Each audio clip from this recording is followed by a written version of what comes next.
Well, good afternoon.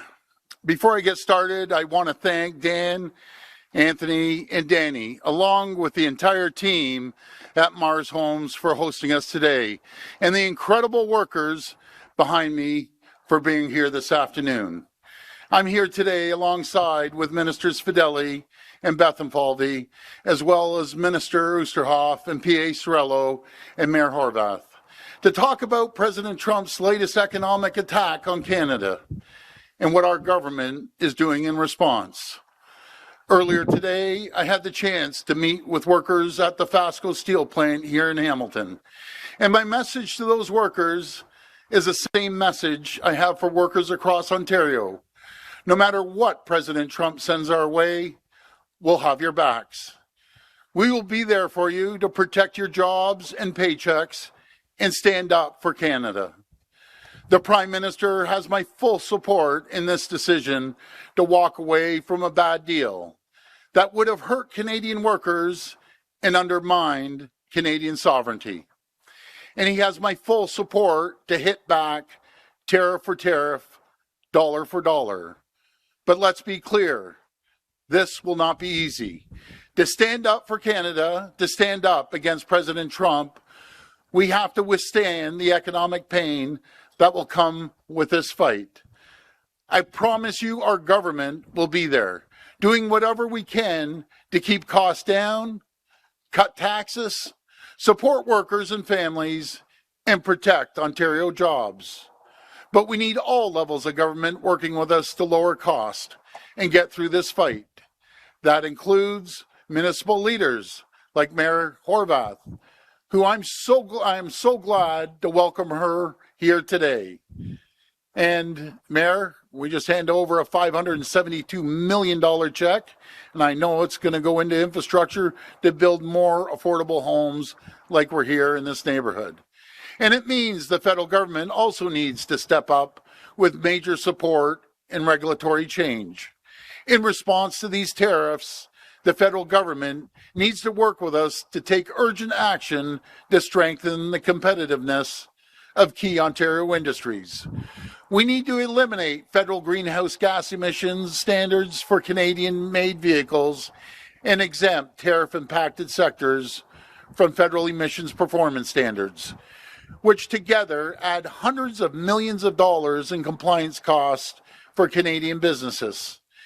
Tariff rate quotas on steel imports need to be dropped to zero on countries that do not have free trade agreements with Canada, and to 12% on countries that do have a free trade agreement. And of course, the federal government needs to invest significantly to support our auto, steel, and manufacturing industries, redirect revenues from our counter tariffs on the U.S. to tariff-impacted workers and businesses, and cut taxes to increase Canada's competitiveness and attract new investment. If President Trump escalates, Canada needs to be ready to do the same.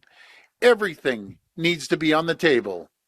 We need to use Canada's many points of leverage to create maximum impact, targeting deep red states and making sure that America's economy feels the pain. And make no mistake, Americans are already feeling the pain, because President Trump's tariffs are nothing more than a tax on the American people, raising the cost of everything from homes to food and making life more uncertain for the tens of millions of Americans who depend on trade with Canada to bring home their paycheck. Canada did not start this fight, but we're prepared to win it. Team Canada needs to stand united, stand up to this attack on our economy, use our leverage to protect our workers, and make clear to President Trump that Canada is not for sale. As I've always said, we can't control President Trump, but we can control the choices we make here in Ontario. And from day one, our choices have been to build the most competitive, resilient, and self-reliant economy in the G7. Since April of last year, we've announced nearly $30 billion in relief and support for Ontario workers and businesses impacted by tariffs. We're diversifying our trade away from the United States, reshoring critical supply chains, and supporting workers who've been impacted by tariffs. We've also stepped up to support small businesses with a $1.1 billion tax cut that is saving more than 375,000 small businesses up to $5,000 every year. And we're helping those businesses grow by breaking down internal trade barriers so Ontario businesses can sell to more Canadians and build a more united national economy. One of the key measures our government launched to protect workers and businesses affected by U.S. tariffs is our $1 billion Protect Ontario financing program. This program provides Ontario-based businesses hit by higher tariff rates with loans for things like payroll and utilities to keep workers on the job and keep businesses open. Today, I'm announcing that Ontario will immediately expand the program to businesses hit by President Trump's latest tariffs, including those producing electrical and mechanical equipment, plastic and paper products, packaging, furniture, beverages, including alcohol, and many more. So we can provide support where it's needed most and protect workers and businesses. Canada and Ontario have what the world wants, and we have what the United States needs. Despite the challenges we're facing, our economy is leading North America when it comes to job creation. In fact, over the last 4 months, our economy added nearly 120,000 new full-time jobs, while last month, the U.S. actually lost jobs. We have the resources, the expertise, and the world-class workers that are building the most resilient, self-reliant, and competitive economy anywhere in the world. Everything we need to protect Ontario's right here at home. So we aren't going to roll over. We're going to stand up for our country. We're going to do whatever it takes to protect every family, business, and worker in this province. I want to thank you, and may God bless the people of Ontario. Thank you so much.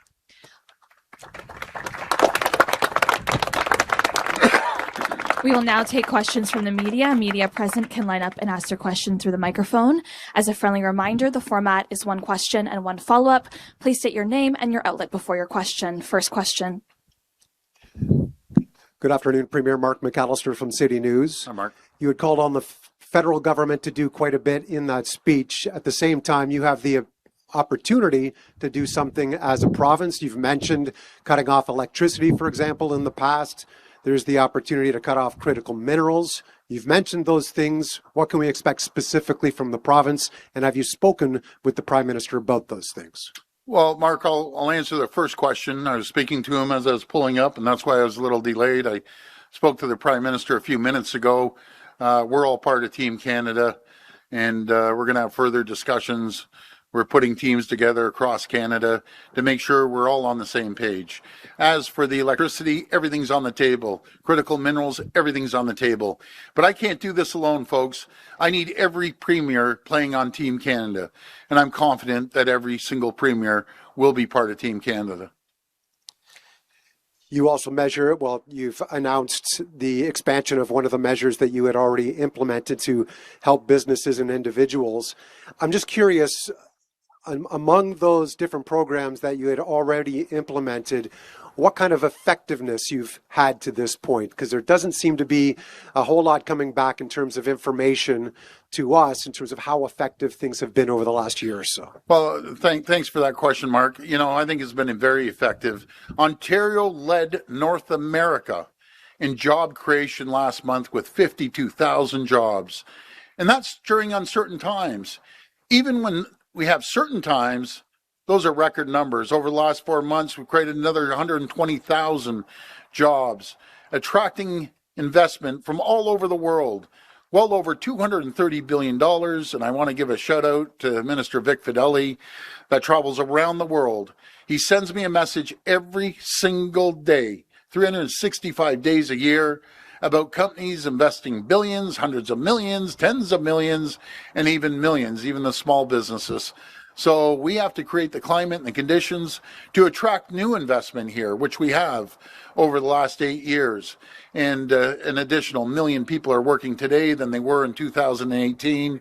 We are leaders when it comes to nuclear, small modular reactors. We're leading the G7, large-scale nuclear that we're building, which everyone needs, including our neighbors south of the border, want our energy. Folks, remember, we power 1.5 million homes and businesses. What I find ironic about this is we're actually giving electricity to companies to make products to compete against us. That needs to stop. And we're going to address that. As this escalates, everything will be on the table. Our critical minerals, we have more than anyone in the entire world. And matter of fact, my minister, Greg Rickford, is making an announcement up in Narrowland First Nations to move the road forward to the Ring of Fire, to get those critical minerals out of the ground. But every single person in this province, in this country, has to play a role. When you go out shopping, look for Made Ontario, Made in Canada, or Made somewhere else in the world. Do your very best. And I know it's easy to say, but do your very best to look at the labels. And I know it's not always possible, but the people, the consumers play a massive role. Let's put pressure on the Walmarts. Let's put pressure on the Loblaws, the Sobeys, the Metros. I'm naming the big retailers to buy Ontario products from Ontario.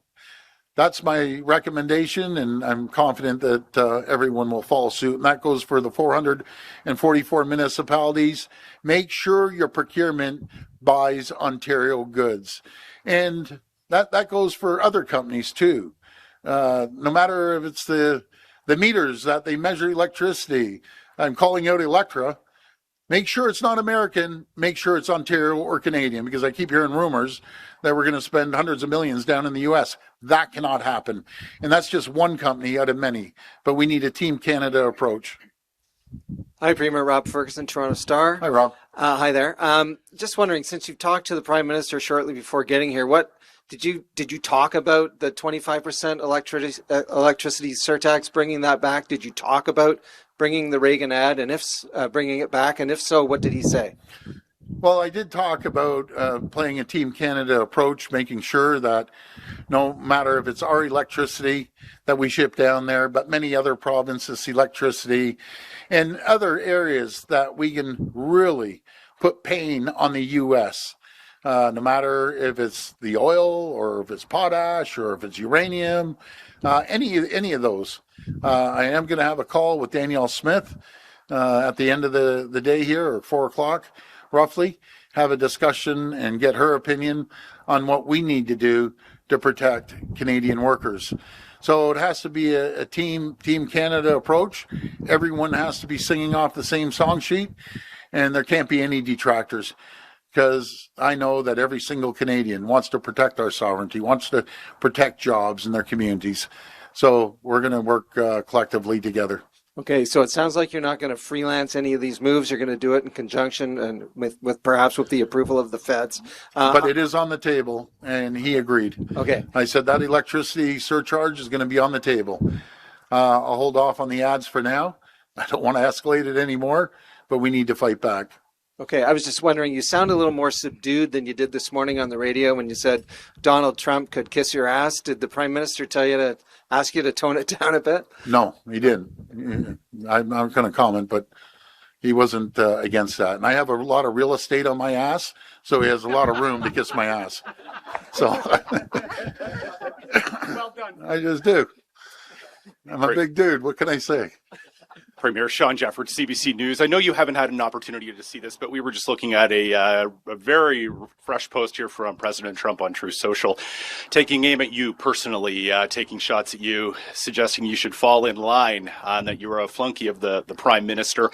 Do you want to respond to these shots? What would you say to the president? No, I don't respond to a dictator like President Trump, a bully like President Trump. As I said before, he's the type of guy in school that would take your lunch money one day, take your toque off your head the next day, and then steal your running shoes. But I'm not going to take any advice off a guy that's the king of bankruptcies. And he's actually tariffing his own people, taxing his own people. And I'm going to make sure I communicate through the U.S. media. I'm going to be reaching out to every single governor, every single senator, and every single congressperson. And when it comes to the midterms, I have a message to the Americans. Don't vote in a person that's going to kill your jobs. He ran on creating more jobs. Last time I checked, jobs went down in the U.S. and Ontario created more jobs. He ran on reducing the cost of living. Last time I checked, food's more expensive down there. Homes are more expensive. And the reason homes are more expensive because he has a tariff on our lumber, which 33% of all homes that are built in the U.S. use Canadian lumber. So I'm not going to take lessons off President Trump. He's the last guy that I would take any lessons off. And it's about Team Canada. We'll see how this goes. But he wants to put pain on Canadians. We'll leverage every bit of pain we possibly can on Americans. And you know what I feel bad for?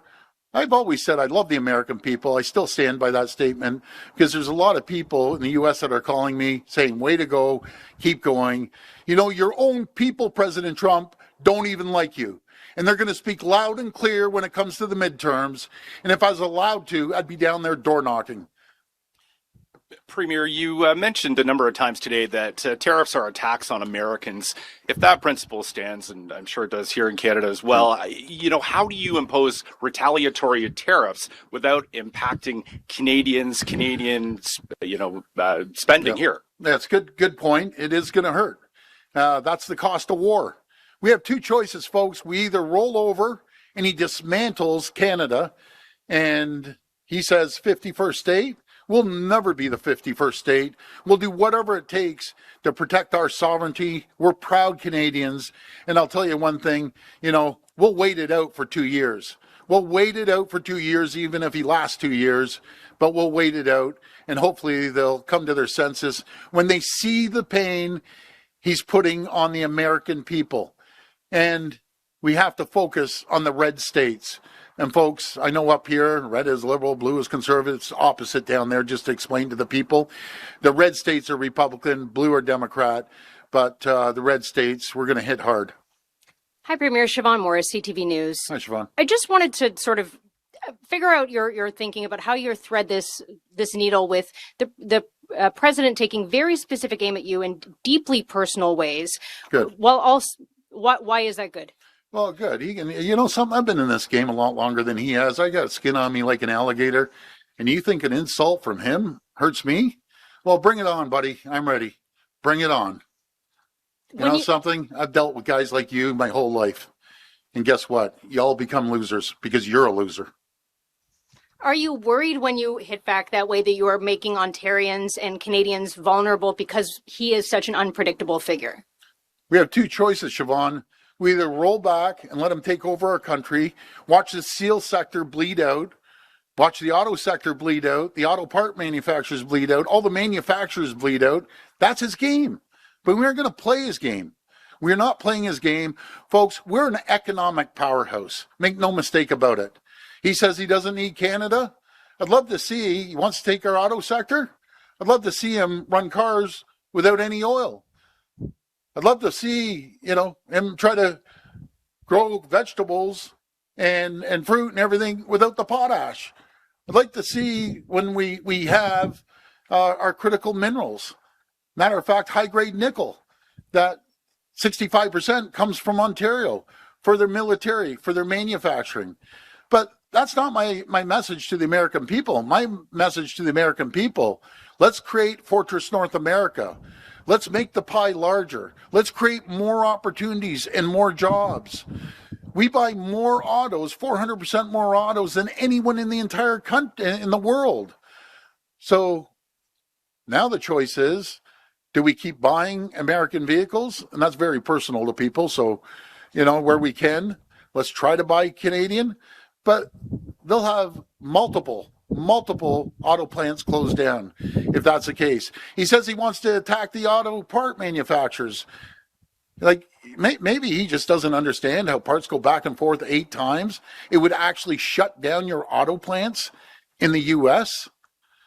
But we need to hear from the American people. We need to hear from the governors and the senators, which we have heard from northern governors, that this will hurt them. It's not going to help them.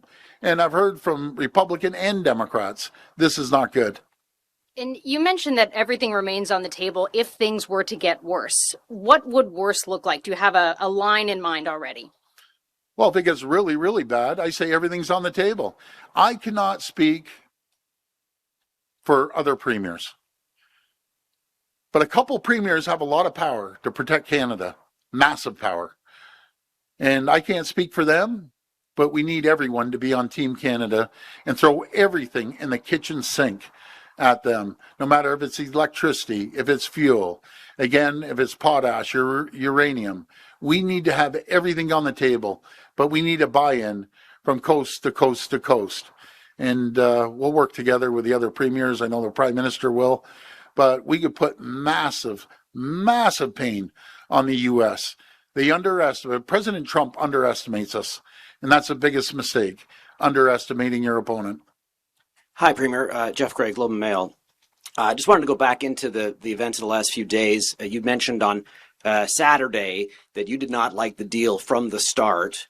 But can you clarify just when was it Friday that you told the Prime Minister no, I'm going to leave the booze ban in place? Well, right from Wednesday, I said it wasn't a good deal, but I'm always willing to be on Team Canada. And as the week went on, I spoke to the CEOs from the auto sector, auto part manufacturers, the CEO. And I want to give a shout out to Ron Bedard, a true leader. He's the chair of all the steel manufacturers. He is a champion for Canada. He was up till midnight the other night, but I've never believed in this deal from day one. And I'm so glad that the Prime Minister, and I know there was other situations that happened, that he took our advice. Not just my advice when he talked to CEOs, be it Ron Bedard or auto manufacturers. He made the right call. You know, you have a little pain for long-term gain. And yeah, there's going to be a little bit of pain, but we're going to be there. The federal government's going to be there. The provincial government is going to be there to support companies, diversify our trade, lower cost of taxation and regulation, and make ourselves more competitive.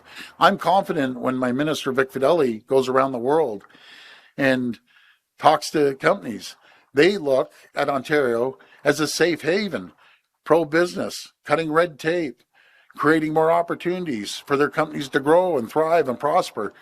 And that's why we're fortunate enough to see 120,000 people employed, full-time jobs in the last 4 months.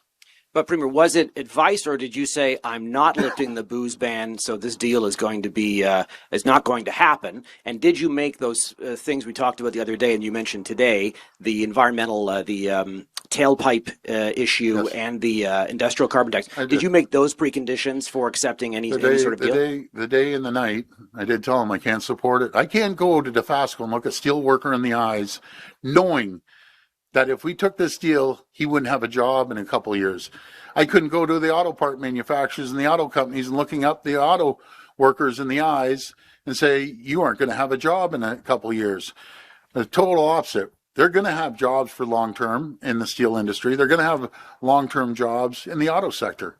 So I have to go with my conscience. I have to go with what I believe in protecting people. Matt Christie, the Hamilton Spectator. Hi, Matt. Hi. In light of the threatened new 50% tariff on steel, what measures is your government contemplating to protect steel workers in Hamilton and the Ontario steel industry? Well, we'll be there for anything they need. We're going to protect them through financial support, and we're going to be there for them to make sure that they're going to be competitive. But they're going to feel the pain too, because who is the number one customer for steel in the U.S.? Canada is. Ontario is. So they're going to feel the pain in the steel sector as well down there. But we're going to protect them. And the NDP is calling on you to immediately recall the legislature to pass emergency relief for Ontario workers. Do you plan to recall the legislature? No, I find that real ironic to start doing gutter politics in this time, that they want us to call the legislature back, that they actually voted against every single thing we've done for the last year to protect Ontario. Every recommendation they gave, they voted against. So I find it pretty hypocritical. We have a job to protect Ontario, protect communities, and protect companies. That's what I'm focused on. Folks, I'm not tooting my own horn. I'm going at 6 a.m. I don't stop till midnight, after midnight. And the death of me is going to be my cell phone. I get 1,000 messages a day. So my message to the people out there, I apologize if I can't get back to you right away. I do my very best. I return as many calls as possible. I love people that send me ideas. And I have certain groups.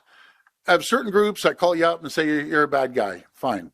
Isn't that great democracy? You can actually call the premier up and tell him he's a bad guy or whatever. Then I have the second group that says, I love you, keep going and keep moving. And that's the number one comment that I get when I'm out there talking to thousands of people. No matter if it's going into a store or going into events, everyone says, you're doing a great job, keep going and don't stop. That's the single number one message.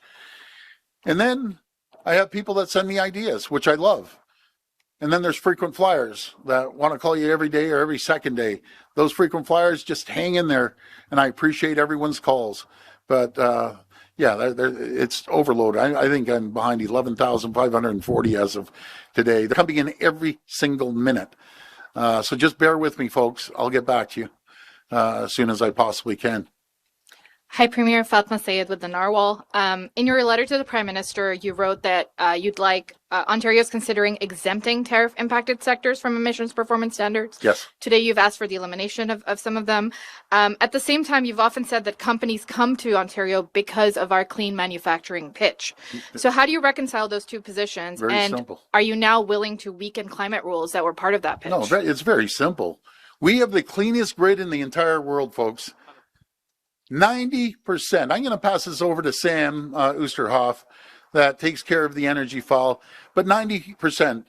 We were at 94, and then we had to refurbish a couple of the plants, be it Pickering. It dropped down to 90, but our goal is to continue leading the world in clean energy with nuclear energy and other forms of energy. That will bring us up to close to 100%. So that's not a problem. What we have to do is create the climate for companies that come here knowing that they aren't going to have to pay hundreds of millions of dollars. I'll give you one example. Dofasco, in 4 years, they'll be paying $500 million. Do you know what happens? They're up. Talk to Mr. Mattel, the owner of the largest steel company in the world. He'll get up, see you later, and go down south. That they don't have it. But I'm all for making sure we have a clean environment. We're spending tens of billions of dollars to make that happen. We're going to continue investing in nuclear energy that has zero emissions, clean, green, reliable, cost-effective energy. That's why everyone, you see the whole shift in the world, especially in the U.S., are going to nuclear. We have the best in the world. Sam, I'll pass it over to you. Thank you, Premier. The Premier is absolutely right.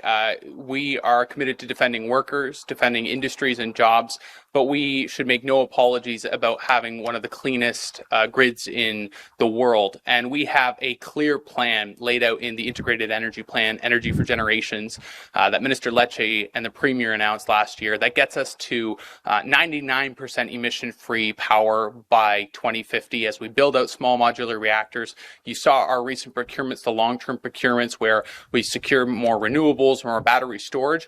In the meantime, we do go through a dip in the late 2020s and into the early 2030s as we build out all of this industry, as we build out our new nuclear, as we build out a massive expansion that supports 180,000 good jobs. Be under no illusions. Those are jobs that are supported by Canadian content, Ontario content. We're going to double down on building out a clean, reliable source of power that we have in our nuclear sector, that we have in our renewable sector. But Minister Fedeli can tell you, our plan to get to 99% emissions free by 2050 doesn't mean that we have to force businesses like ArcelorMittal Dofasco, like other producers. I'm going to be in Sarnia tomorrow with Minister Lecce, folks who are producing fertilizer in Sarnia, for example, to force them to pay billions and billions of dollars. It's really a premium on the cost of doing business if that's maintained when we know how important it is to not only get to that net zero or that 99% plus zero emissions grid that we have a plan to achieve, we don't need to tax workers, tax industry, and ultimately put more cost on the backs of those industries in the meantime. We can do it both. Okay, now I'm going to ask Minister Vic Fedeli to come up and talk about what people say to you when you're overseas about Ontario. Thank you very much. When I look at Minister Oosterhoff, it reminds me of the session that we had in Europe with a company called Young Bunzlauer. And thank you, Sam. And the importance of coming to Ontario for that clean energy, for the talent, the raw talent that we have, the skilled talent that we have, the 90,000 STEM grads that we produce every year. This is why these companies come. Sitting in front of a room in Switzerland with Roche, 150 managers from around the world assembled, listening to a pitch from Ontario, that we are a safe jurisdiction, we're reliable, we're dependable, and unlike the United States, we are predictable. And that's why we were able to land their latest large multi-hundred employee business here.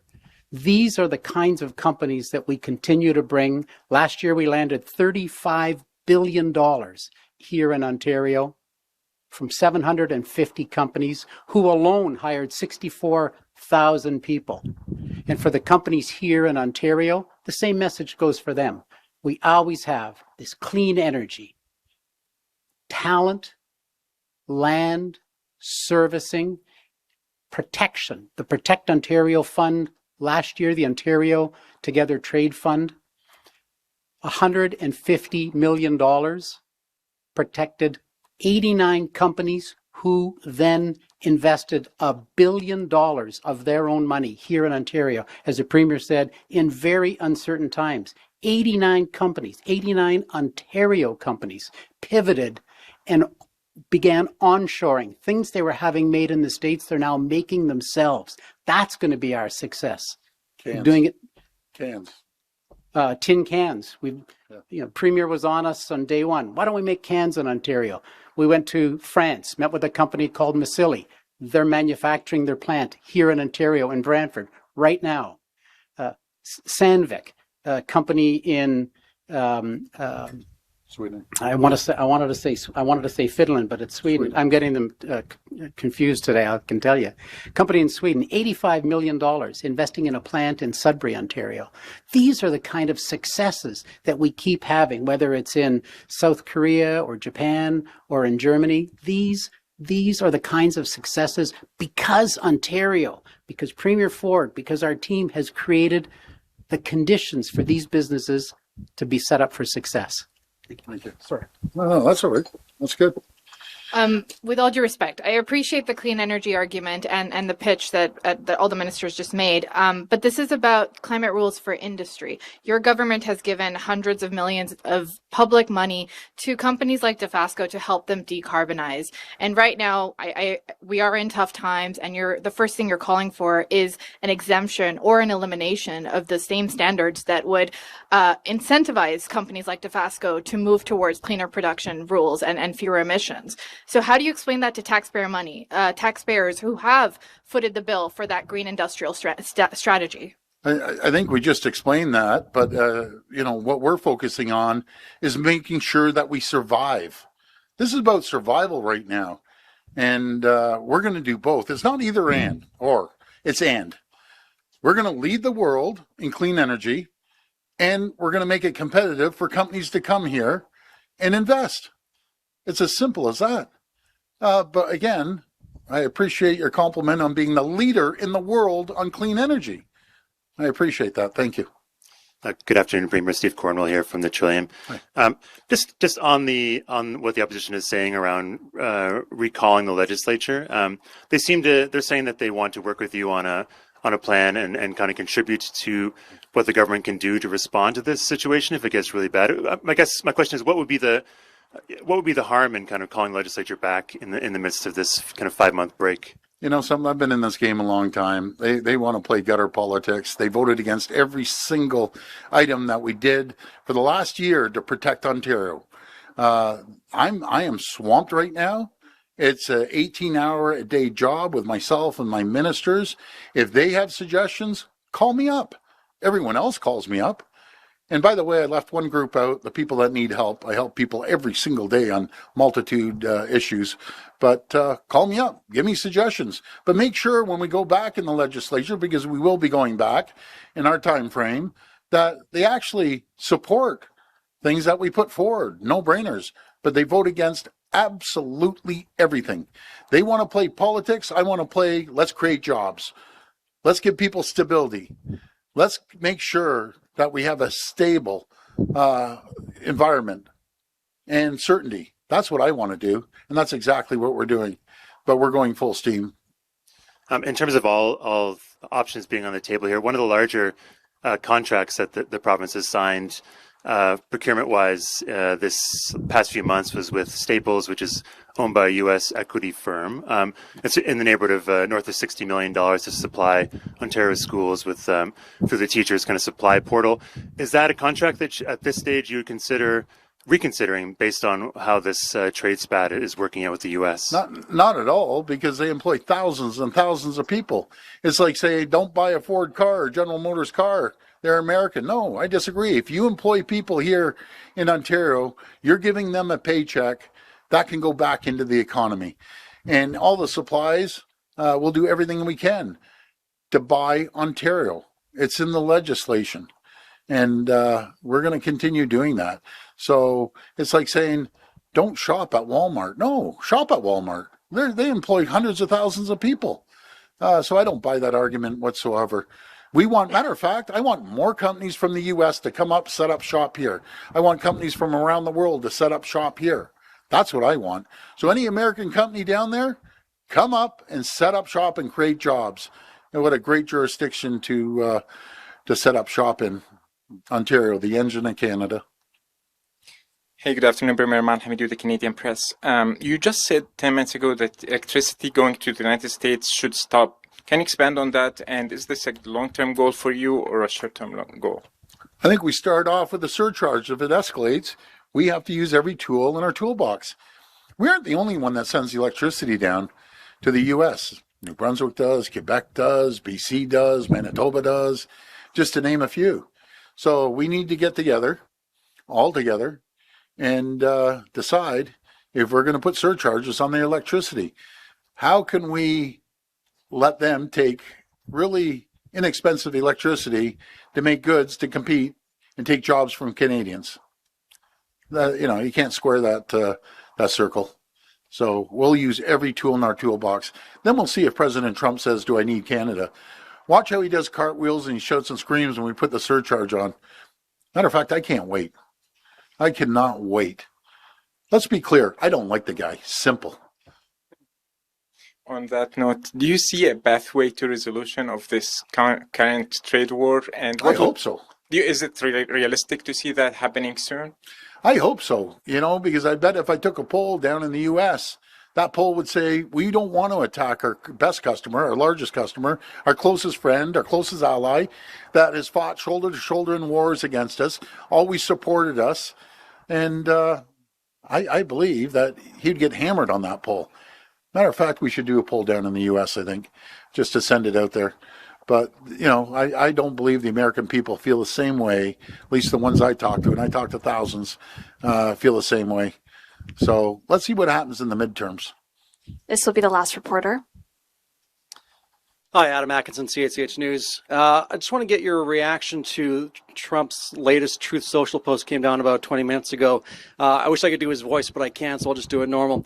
Lots of bluster from Doug Ford, who is better known as the less charismatic, intelligent, and overall unimpressive brother of the late, great Rob Ford. So you guys aren't going to be best friends. Let's get your reaction to that. Well, I can go back and forth with Trump. I'm just not gonna take the bait.